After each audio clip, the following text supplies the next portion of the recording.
36 साल की सरीना हांदसा संथाला आदिवासी है। उनके पति का नाम मोहम्मद एजाज है। दोनों झारखंड के साहिबगंज जिले के बरहेट गांव में आमने सामने रहते थे। दोनों को प्यार हुआ और 14 साल पहले उन्होंने शादी कर ली। सरीना अब मुखिया है। वह कहती है कि राज्य में चुनाव प्रचार के दौरान उनके पति समेत इलाके के मुसलमानों को जिस तरह से बांग्लादेशी घुसपैठिया का टारगेट किया जा रहा है, उससे वह दुखी है।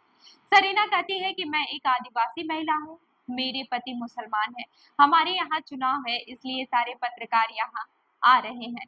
चुनाव प्रचार के दौरान भारतीय जनता पार्टी लगातार कह रही है कि बांग्लादेशी घुसपैठिए यहाँ की आदिवासी महिलाओं से शादी करके उनको मिलने वाले फायदों का बेजा इस्तेमाल कर रहे हैं और उनके नाम का जमीन हड़प रहे हैं। इस तरह के आरोपों पर सरीना कहती है कि हमें आदिवासी होने का लाभ दिया जा रहा है, इसलिए हम लोग लाभ ले रहे हैं। मुझे इस अधिकार के तहत मुखिया का चुनाव लड़ने का मौका मिला, इसका हमारी शादी से कोई लेना देना नहीं है। उन्होंने कहा कि हमें हमारा जीवन साथी चुनने का अधिकार है और इस पर राजनीति नहीं होनी चाहिए। अफवाहों पर इलाकों में चर्चा होती है कि बांग्लादेशी घुसपैठिए या फिर मुसलमान आदिवासियों की जमीन हड़प रहे हैं, लेकिन जमीनी स्तर पर आकर आप देख सकते हैं कि इसका कोई असर नहीं है। सरीना के पति मोहम्मद एजाज कहते हैं कि हमारे यहाँ बार बार इस चुनाव में भाजपा बांग्लादेशी घुसपैठ का मुद्दा उठा रही है, लेकिन उन्हें यहाँ बांग्लादेशी नहीं मिलेंगे।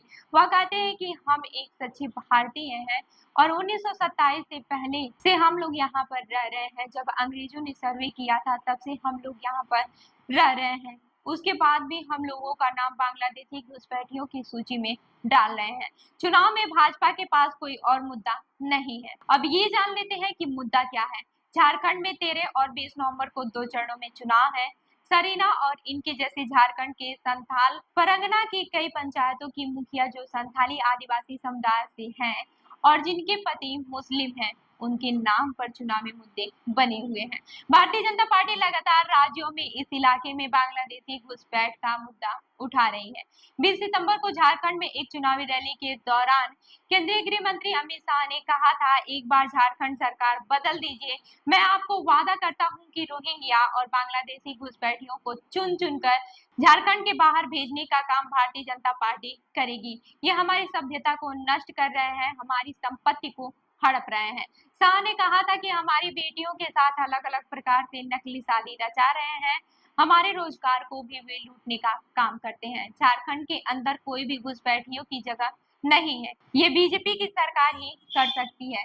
तब शाह के बयान पर बांग्लादेशी के विदेश मंत्रालय ने कहा था कि जिम्मेदार पदों पर बैठे लोगों की ओर से पड़ोसी देशों के नागरिकों पर की गई ऐसी टिप्पणियों से आपसी सम्मान और समझ की भावना कमजोर पड़ती है। लेकिन अमित शाह ने एक बार फिर 3 नवंबर को राज्य में प्रचार के दौरान राज्य की हेमंत सोरेन सरकार पर हमला बोलते हुए कहा, इस सरकार ने झारखंड के दरवाजे बांग्लादेशी घुसपैठियों के लिए खोल दिए हैं। हमारी सरकार राज्य में आएगी तो इन घुसपैठियों को चुन चुनकर बाहर निकालेगी। मुख्यमंत्री हेमंत सोरेन ने इसके जवाब में कहा था, मैं जानना चाहता हूं कि बांग्लादेशी के साथ आपका अंदर ही अंदर कोई समझौता है क्या? किस आधार पर आपने बांग्लादेशी की पूर्व प्रधानमंत्री शेख हसीना को यहाँ शरण दे रखी है? केंद्र ने कोर्ट से क्या कहा, ये भी जान लेते हैं।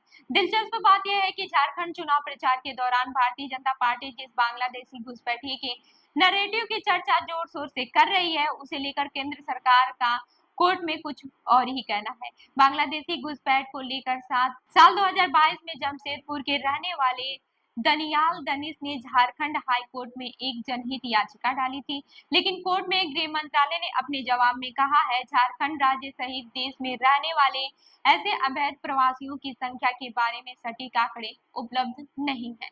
वहीं दूसरी तरफ भाजपा नेता और राष्ट्रीय अनुसूचित जनजाति आयोग की सदस्य आशा लाकड़ा के नेतृत्व में आयोग ने एक रिपोर्ट जारी की। इसमें दावा किया गया है कि बीते लगभग 7 दशक में झारखंड के संथाल परगना में जनसंख्या में हुए बदलाव के कारण कथित तौर पर बांग्लादेशी घुसपैठ है।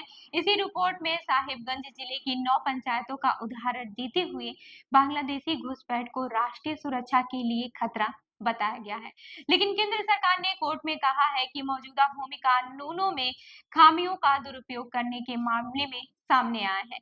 जैसे कि मुसलमानों द्वारा क्षेत्र में भूमि अधिग्रहण करने के लिए दान पत्र यानी कि उपहार के हलफनामे के माध्यम से आदिवासी भूमि को गैर आदिवासी को हस्तांतरित करना।